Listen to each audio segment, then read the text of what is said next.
제목은 예수꾼들의 진동하는 기도, 그렇습니다.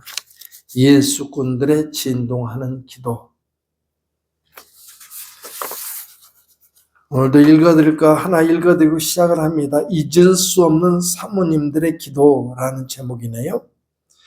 대구 지역 영신회 청소년 집회를 마치고 사모님 6명이 강사실로 찾아오셨습니다.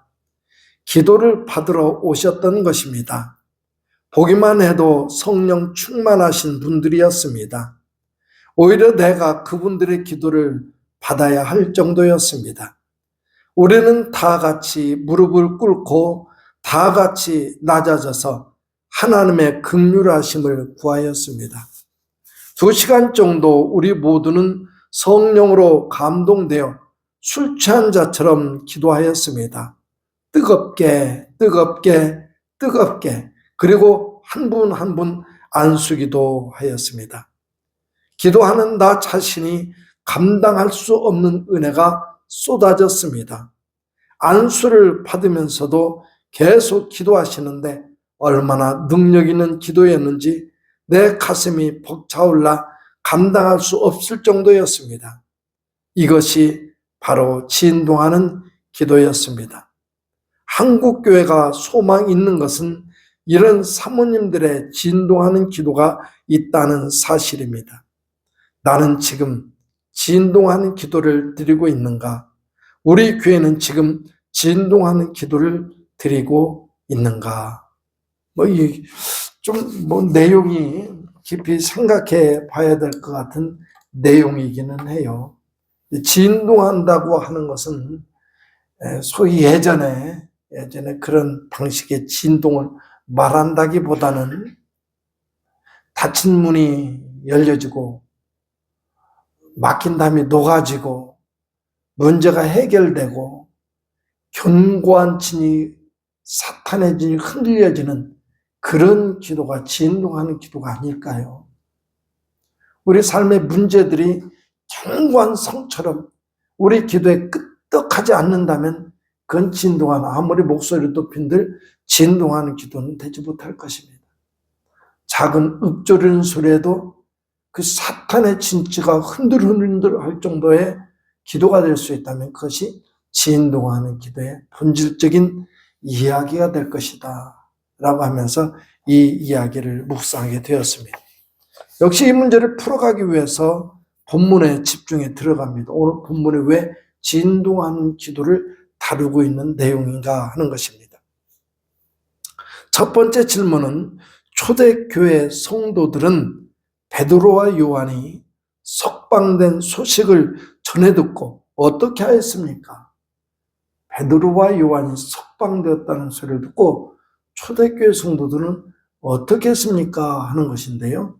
왜 이것을 짚고 넘어가게 만드는가 하고 대답을 찾아보니 24절에서 나오는데요. 금방 나옵니다. 그들이 듣고 이 소식을 듣고요. 온 마음으로 하나님께 소리를 높여 이르되, 온 마음으로 라고 하는 것이 중요합니다. 한 마음을 가지고 서로 분주한 다른 생각, 다른 기도, 각자의 기도 제목보다 한 마음 한 뜻이 되어서 기도하는 것이 중요하다고 하는 얘기죠. 그것을 나중에 적용시키는 부분에서 한번 나누도록 하겠습니다. 두 번째 질문은 초대교회 성도들은 반대자들의 위협에도 불구하고 적극적으로 기도하는데 무엇을 기도했습니까? 라고 하는 것이거든요. 그때 이들의 기도를 가만히 보세요. 왜 보라고 그러냐면 이것이 진짜 우리가 붙들고 있어야 될 진동하는 기도가 되기 위해서 우리가 좀 한 번 더 생각해야 될 기도의 내용이더라는 거거든요. 주여 29절이요. 이제도 그들의 위협함을 굽어보시옵고 또 종들로 하여금, 여기입니다. 종들로 하여금 담대히 하나님의 말씀을 전하게 하여 주시오며, 하나님의 말씀, 그것이 나의 연약함으로 말미암아 훼손되지 않도록 방해받지 않도록, 위축되지 않도록 구하는 기도라고 하는 것입니다. 아무리 목소리 높여 기도해도, 아무리 몸부림쳐 기도해도 하나님 말씀에서 떠난 삶을 구하는 내용이라면 진동할 수가 없다, 이렇게 말할 수 있는 대목이 되겠죠. 세 번째 질문입니다. 초대교회 성도들은 반대자들의 위협에도 불구하고 하나님의 능력을 구했습니다. 이때 이들이 구했던 하나님의 능력, 그 능력의 내용은 무엇이었습니까? 라는 건데요. 30절 말씀을 보니 손을 내밀어 병을 낫게 하시었고 표적과 기사가 거룩한 종 예수의 이름으로 이루어지게 하옵소서 하더라. 근데 문득 마치 우리 얕은 물가에서 발을 담그고 처벅처벅 걸을 때 모습 생각해 보면서, 또 물 깊이 들어가서 헤엄칠 때의 모습을 생각해 보면서 이 기도 내용을 가만히 집중해서 보면 이 내용, 곧 손을 내밀어 병을 낫게 하셨고 표적과 기사가 거룩한 종 예수의 이름으로 이루어지게 하옵소서라는 기도, 이 기도를 대할 때에 얕은 물가에서 기도 속에 머물러 있다면 아마 문자적인 내용의 얽매인 기도가 될 겁니다. 그런데 한 발짝만 더 내디서 생각하다 보면 단순히 표적과 기사, 여기에 집중하지를 않고 반대자들의 위협에도 불구하고 하나님의 뜻, 예수 그리스도의 이름으로 이루어지게 해달라고 하는 하나님의 뜻의 성취를 기도하는 기도더라는 거 보게 됩니다. 지금 저는 무엇을 짚고 넘어가냐면 예수꾼들의 진동하는 기도, 그것이 어떤 요소들을 포함하고 있는지를 짚고 넘어가고 있습니다. 다음 네 번째 질문은요. 초대교회 성도들이 한 마음으로 기도를 마쳤을 때 모인 곳에 어떤 현상이 일어났습니까? 라는 것인데요. 31절 보니까 비일기를 다음에 모인 곳이 진동하더니 무리가 다 성령이 충만하여 담대히 하나님의 말씀을 전하니라. 이때의 진동은 우리가 예전부터 들어왔던 그런 진동일 수도 있고요. 좀 한 발짝 내딛어서 더 의미를 찾다 보니까 그렇게도 해석할 수 있어요.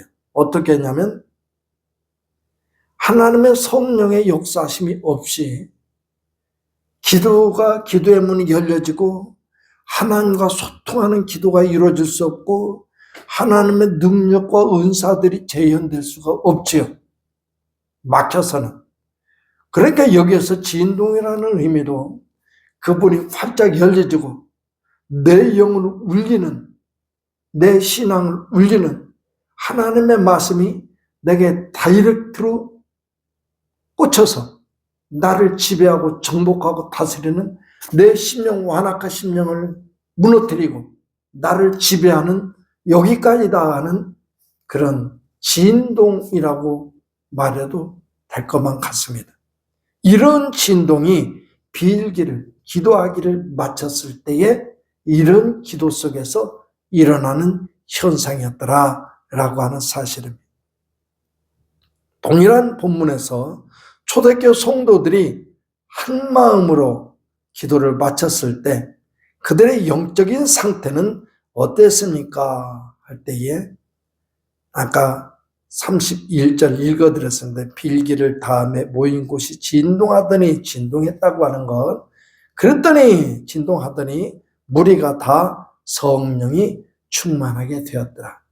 곧 내 마음에 철벽 같은 그런 장애물들이 다 녹아지고 하나님의 말씀이 내게 가득 채워졌을 때에 비로소 우리는 성령 충만이라고 말할 수 있는 것이죠. 성령이 완전히 지배하는 사람, 지배하는 사람, 이렇게 말을 풀어갑니다. 마지막 6번째 질문은 초대교회 성도들은 성령 충만함을 받고 어떤 일을 하였습니까?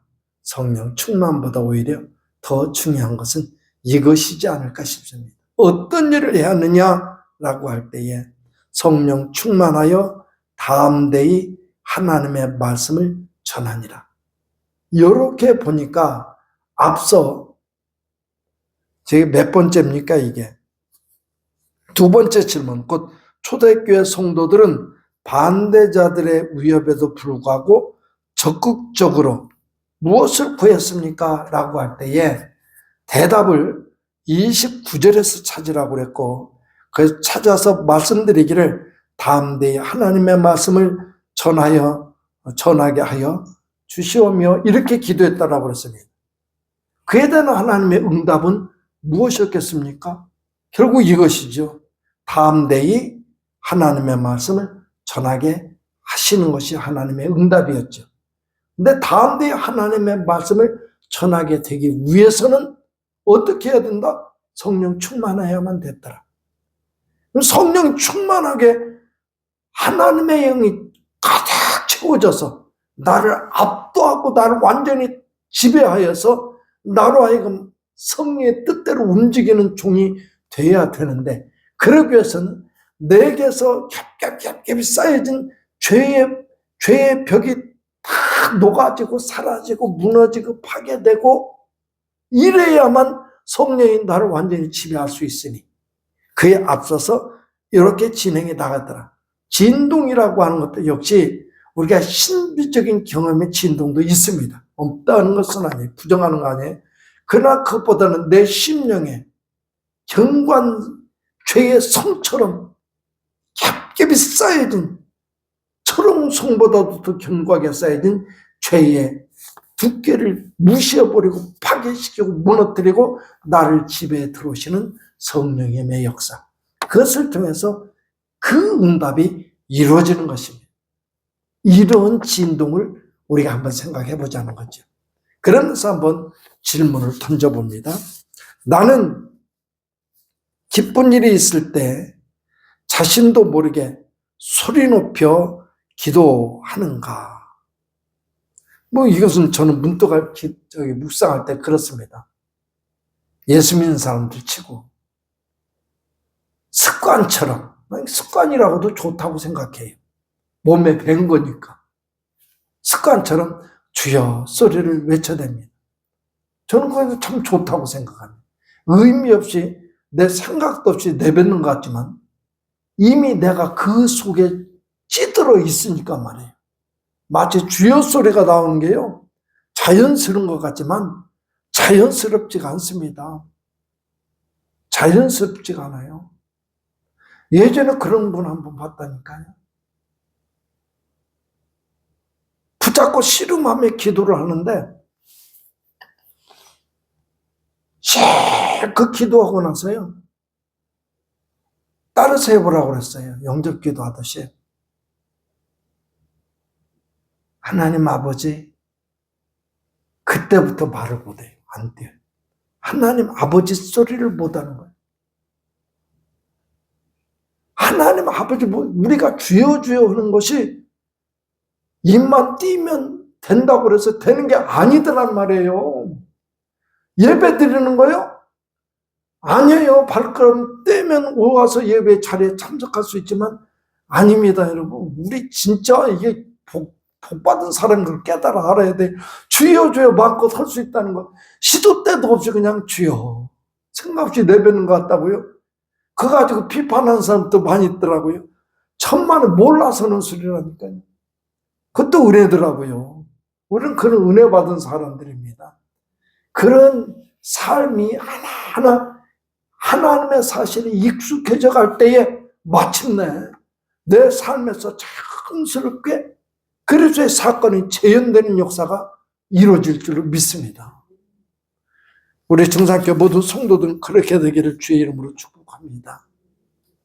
두 번째는요, 나는 핍박을 받는 상황에서 하나님의 말씀 전하는 일에 용기를 달라고 계속적으로 기도하는 형인가? 핍박을 받는, 요즘에 핍박받는 사람은 없죠. 그러나 이렇게 이것을 바꿔서 질문을 만들 수 있을 것 같아요. 낙심된 상황에, 막 극도로 좌절한 상황에, 그런 상황에서도 주의 이름 놓치지 않고 꼭 붙들게 해달라고, 주님이 내 손 붙들어 달라고 기도하는가? 칭찬이니까 우리 얘기해도 될 것 같아요. 처음에 우리 소수노권서 한번 못 불고 될 때 우리 장로님도 아시잖아요. 얼마나 우리 걱정, 무너지는 것 같더라고요. 본인 스스로 너무너무 힘이 들어 휘청거렸고요. 요즘 보면 아주 신바람 났어요. 이런 거 말이에요, 이런 거. 그 어디 그런 한 가지 특정한 형태의 상황 속에서만 발생되는 일이 아니란 말이에요. 각자 다양한 환경에서 좌절할 수 있는 환경은 각자 있단 말이죠. 그 속에서 주의 이름 놓치지 않게 해달라고 기도하는 거. 그럼 문득 생각나네요. 제가 있잖아요. 결혼하기 전에 하나님께 기도했어요. 늦게 예수님을 만났거든요. 그래서 기도해서 하나님, 제 짝을 만나게 해주세요. 근데 어떤 사람이냐면 내가 믿음이 없는 거 하나님도 아시잖아요. 나는 조금만 힘이 드는 일 있으면 넘어질 수밖에 없어요, 하나님. 그러니까 나보다 나를 더 잘 아시는 하나님 것은 내가 믿는데 그때 나를 붙들어 줄 수 있느냐, 만나게 해주세요. 그랬더니 그렇게 만나게 해주시더라고요. 신학 공부를 하고 한번 떨어져서 좌절할 때에 저 사람 눈빛 보니까 포기할 수가 없더라고요. 그래서 더 용기를 냈고요. 여기까지 왔어요. 그런 기도가 필요하더라고요. 그런 기도가. 우리 그런 기도를 통해서 든든히 세워지기를 주의 이름으로 축복합니다. 다음 질문. 내가 기도하던 자리가 진동한 적이 있는가? 이건 의미는 1차적인 의미. 그런 분도 있더라고요. 무릎 꿇고 기도하는 방방 떠요. 예전에 그런 분이 있더라고요. 나는 그런 경우까지 못해서 말은 못 얻었어요. 그런데 그러기도 했고, 그런 경우도 있겠죠. 또 지금까지 설명드렸던 이런 경우도 적용시켜 볼 수도 있고 말이에요. 그런 질문 속에서 나아가길 바라면. 다음으로는 나의 기억 속에 가장 뜨겁게 기도하던 무리들은 누구였습니까? 나의 기억 속에서 가장 뜨겁게 기도하던 무리들은 누구였습니까?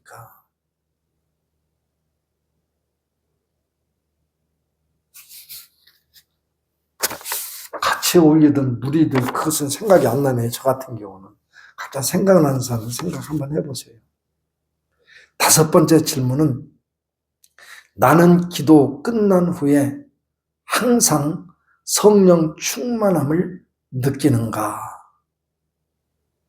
항상 기도가 끝난 후에는 항상 성령 충만함을 느끼는가? 목사님의 대답은 여기 그렇게 썼어요. 항상은 아니다. 솔직하죠? 이렇게 솔직해야 은혜 받는 지름길이더라고요. 항상은 아니다 했으니까 하나님 솔직하네. 항상 되게 해주마 이럴 줄 알아요. 그래서 그렇게 써놨습니다. 여섯 번째요. 나는 성령 충만함을 받은 후에 어떤 일을 하고 있는가? 어떤 일을 하고 있는가? 성령 충만. 지금 같은 경우 고백하자면 그런 생각이 듭니다. 성령 충만했다. 은사적인 경험과 다르게 성령 충만이라고 말할 수 있던 순간은 그때였던 것 같습니다. 신학교 다닐 때였었죠. 정말 생활이 궁핍하고 힘들 때가 있었습니다. 정말로 궁핍하고 힘들 때. 들어가기 전부터 그랬었네요. 너무너무 힘들 때. 지금 생각하면 어떻게 이겨왔는지는 모르지만 그때 제 기도는 아주 벼랑 끝에 내몰릴 때 문득 이게 성령 충만이었구나 이런 생각 들었던 순간이 그것입니다. 정말 벼랑 끝에 몰렸던 그 순간에 그래 어디까지 가나 보자. 어디까지 가나. 거기 좌절하고 안 하는데 이게 아니라 그래 내 이 어렵고 힘든 환경이 어디까지 가나 보자. 끝까지 보지는 못했어요. 그냥 나왔으니까 말이에요. 그때가 그런 마음가짐을 가졌던 순간이 가장 성령 충만한 순간이 아니었던가. 그리고 동시에 그때 가졌던 생각은 뭐냐? 내가 주의 일을 할 사람이 못 된다면 내가 주의 일 하겠다고 목회로 해서 아무리 몸부림쳐 준비하고 그래도 될 수가 없는 일이다. 그래 하나님 나를 쓰시고자 한다면 근데 내가 아무리 벗어나려고 몸부림쳐도 될 수밖에 없다. 아무것도 상황이 좋은 것 하나도 없는데도 용기를 잃지 않을 수가 있었고 힘에 겨울수록 더욱 신바람이 났었습니다. 즐겁더라고요. 행복하더라고요. 아마 우리 권사님 우리 장로님도 그런 경우가 있어서 여기까지 오시지 않았나. 다른 사람은 모르지 하나님과 나 사이에서만 관계 맺을 수 있는 것이죠. 저 같은 경우는 이 말씀에 예화를 들기 위해서 이런 경우로 얘기하지만 말이에요. 네, 그런 일들은 다 있을 것입니다. 이런 기억들을 더듬어내면서 오늘의 삶을 재조명해 본다면 우리에게 나아갈 앞길도 충분히 예측 가능하게 또 하나님이 인도하신 손길을 꼭 붙잡고 달려가듯이 앞길도 환히 보여지는 길이 될 줄로 믿습니다. 우리 그 길 가자고요. 제한받지 않고 마음껏 사랑하면서 붙들어주며 세워주면서 함께 갈 수 있다면 넉넉히 그 자리에 그 누구도 부러워할 것 없이 모든 이들이 우리를 부러워할 수 있는 그 자리에 세워질 줄로 믿습니다. 읽어드리고 마칩니다. 귀머거리의 귀를 뚫는 기도. 이런 제목이네. 귀머거리의 귀를 뚫는 기도.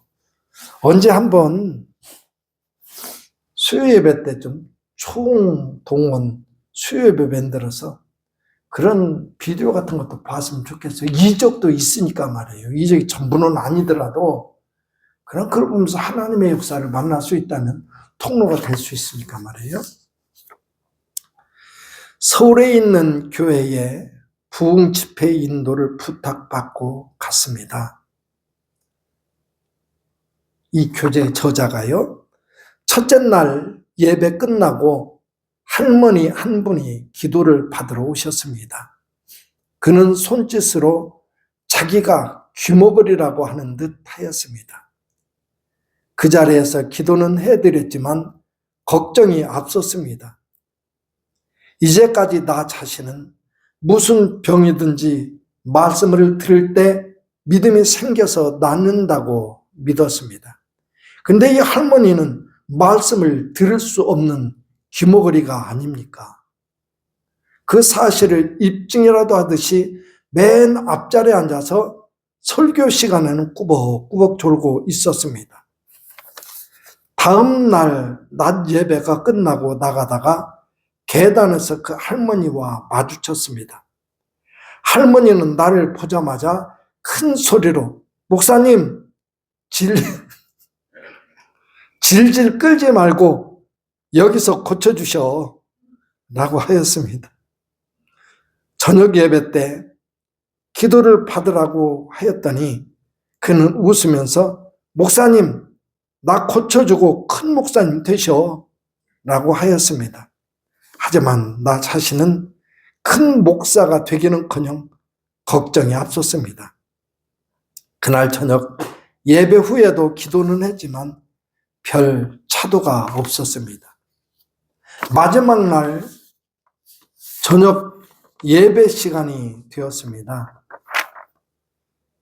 그날은 병자를 위한 기도를 할 계획이 없었습니다. 그래서 설교 후에 주신 말씀을 가지고 전 교인이 합심하여 통성으로 기도를 하였습니다. 모두들 뜨겁게 기도했습니다. 강단에 서 있는 나 자신에게도 성령의 감동이 크게 임했습니다. 목사님과 온 성도들이 성령의 충만함을 입었습니다. 통성 기도가 끝날 때쯤에서 맨 앞자리에 앉았던 그 할머니가 큰 소리로 말했습니다. 목사님, 이거 터졌는데 또 앞에 나가서 기도받아야 되는 거요? 귀가 뚫린 것이었습니다. 순간 모든 성도가 박수를 치며 하나님께 영광을 돌렸습니다. 그러면서 하는 말, 교회에 합심하는 기도가 귀머거리를 고치는 것이었습니다. 우리 증산교회 성도들, 오늘 예배 안 나왔지만 이 동영상 보고 있을 텐데 교회 합심기도 고민 좀 많이 하시길 바랍니다. 교회 합심기도는요, 역사하는 힘이 크더라고요. 합심기도가 안 되는 이유는 무섭게 말하자면 너와 내가 따로따로 놀기 때문에 그렇습니다. 너와 내가 따로따로 노는 교인들이 1000명, 10,000명 있어도 거기는 너와 나뿐이에요. 한 명의 교회밖에 안 돼. 그러나 10명이 모여도 믿음을 합치고 기도의 제목을 공유하고 기도할 수 있다면 역사하는 힘이 큽니다. 거기에다 하나 덧붙이자면 다음 주 설교 시간은 다음 주일날 설교 준비하다 그걸 하나 지금 메모해 놓고 있는데 뭐냐면요. 진짜 역사가 일어나는 기도를 위해서 조건이 하나 필요한데 뭐냐면 기도가 끝난 뒤에 기진맥진할 정도로 기도할 수 있는 기도. 다른 형제간의 기도 제목을 놓고 기도하는데 내가 기진맥진할 정도로 기도했어요. 그 기도가 모여진 기도는 역사하는 힘이 대단히 크더라. 이렇게 소개를 드립니다. 우리 교회가 이렇게 연합하는 교회가 됐으면 좋겠습니다. 힘을 냅시다. 힘을 좀 합십시다. 그럴 수 있다면 참 행복할 것만 같습니다. 너가 주께서 행복할 것만 같습니다. 할렐루야. 기도하겠습니다.